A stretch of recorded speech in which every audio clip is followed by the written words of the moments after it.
Hello and welcome to part 2 of our Retro Quirky cue that we're building. If this is your sort of thing, remember there's a playlist somewhere over there with loads more of these on. Like and subscribe, always appreciated. So let's get on with it. What I've got from the first half is a bunch of sounds that we've built up. I think the first thing I'm going to do is extend this out another time and use an idea that Jim pointed out on YouTube comments saying, don't forget about the bass. So let's have a go at probably reorganizing some of these as well. So I think I'm going to put all the organs together so I know what's going on. There we go. We're going to have guitar. Let's have the drum kit elements at the bottom and the tambourine just above it. Okay, let's extend this. Well, I managed to find some bass, didn't I? So we've got this going on, which is session bassist, prime bass on the Funky Thumb A setting, which adds quite a bit of funky rhythm to it. I've changed the ending of this and I just wrote a new improvised piece on top for a different melody. So everything else was copied over. We're still sticking to the same sort of 12-bar format.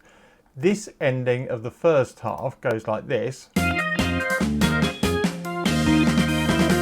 So keeps driving forward. What I thought I'd do is get ready for a breakdown now. So we've got a slightly slower, less driven ending.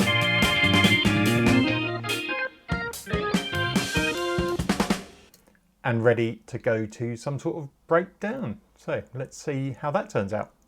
Okay, so to create this breakdown part, what I've done is I wrote a different bass line,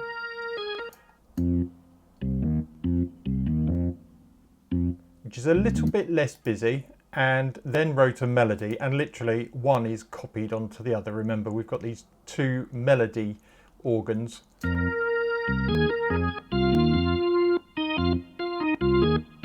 And what I decided to do with the gospel organ this time was do some held chords.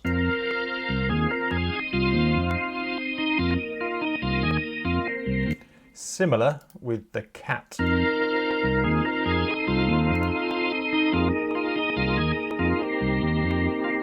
But we're sticking to the same chord structure. The guitar was fairly easy to put in, but what I've done this time is limited how long each of the notes are, so we get this cut off.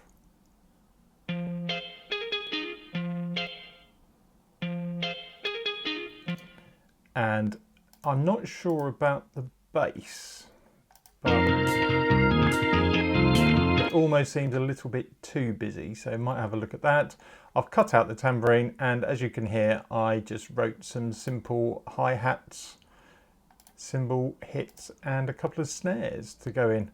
I've left the kick out for the breakdown. I might have a look at that bass to start with, and then probably just copy the first half out again and see what we can do with that.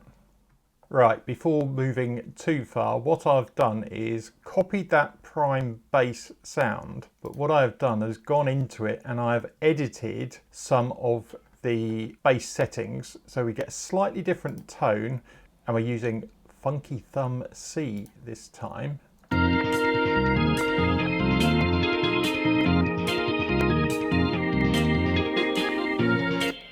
Which is quite nice because it keeps that sort of driving rhythm going, but not quite as in your face as the first one. Okay, time to copy out A and B and move them to the end.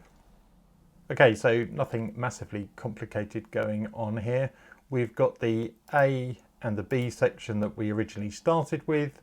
All I have done now is, because we've got this prime bass kicking in, it adds to that. The first transition is that speedy one that keeps going. And at the end, I've slightly changed it so we've got a distinct ending. So the end of this first B section wants to keep going. This time at the end,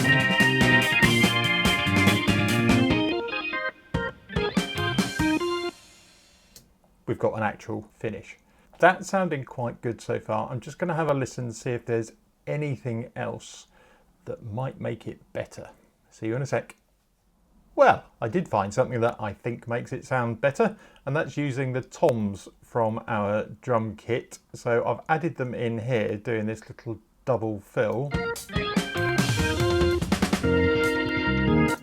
That's copied here where we've got that transition between A and B that keeps going, and then I've just done a single fill on the end.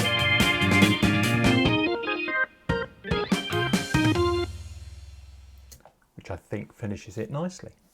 Right, there we go for part 2. I'm going to mix and master it in part 3, but for now, like and subscribe appreciated. I will see you in the next video. Bye for now.